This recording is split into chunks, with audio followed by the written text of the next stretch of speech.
Hi நண்பா, இன்னைக்கான வீடியோவில் நம்ம என்ன பார்க்க போகிறோம் அப்படின்னா, தளபதி விஜய் சார் மீது மீண்டும் போலீஸ் புகார் அளிச்சிருக்காங்க. அதாவது இதுக்கு முன்னாடி விசில் போடு பாடலுக்காக தளபதி விஜய் சார் மீது புகார் அளிச்சிருந்தாங்க. இந்த ஒரு நிலையில் தற்பொழுது தொடர்ந்து மீண்டும் தேர்தல் விதிமுறைகள் குறித்து போலீஸில் புகார் அளிச்சிருக்காங்க.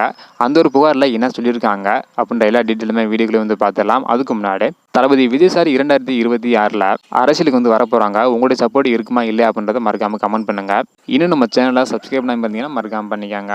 ஓகே அன்பா, வாங்க நைக்கான வீடியோக்களை போகலாம். ஓகே அன்பா, தளபதி விஜய் சார் ஓட்டு போடுறதுக்காக சென்னை வந்திருந்தாங்க. ஸோ தளபதி விஜய் சாரோட கையில் பார்த்தீங்கன்னா காயம் ஏற்பட்டிருந்தது. அந்த ஒரு காயம் ஏற்பட்டதுக்கான காரணம் ஃபைட் சீன் எடுக்கும்போது தான் இந்த ஒரு காயம் ஏற்பட்டதாக கூறப்படுகிறது. அது மட்டும் இல்லாமல் தளபதி விஜய் சாரோட முகம் ரொம்பவே வாடி போய் இருந்தது.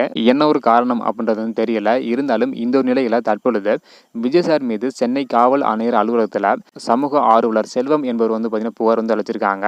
அந்த ஒரு புகாரில் என்ன சொல்லியிருக்காங்க அப்படின்றத டீட்டெயில் பார்த்துடலாம். அதாவது பொதுமக்களுக்கு இடையூறு ஏற்படுத்தும் வகையில் 200க்கும் மேற்பட்ட நபர்களுடன் தேர்தல் விதிமுறைகளை மீறி நடிகர் விஜய் வாக்குச்சாவடிக்குள் சென்றதாகவும், வாக்குச்சாவடியில் வாக்களிக்க காத்திருந்தவர்களை அவமதித்து வரிசையில் நின்று வாக்களிக்காமல் போலீசார் உதவியோடு வாக்கை செலுத்தியுள்ளார் என்றும் காவல் ஆணையர் அலுவலகத்தில் சமூக ஆர்வலர் செல்வம் அப்படின்றவர் புகார் அளிச்சிருக்காங்க.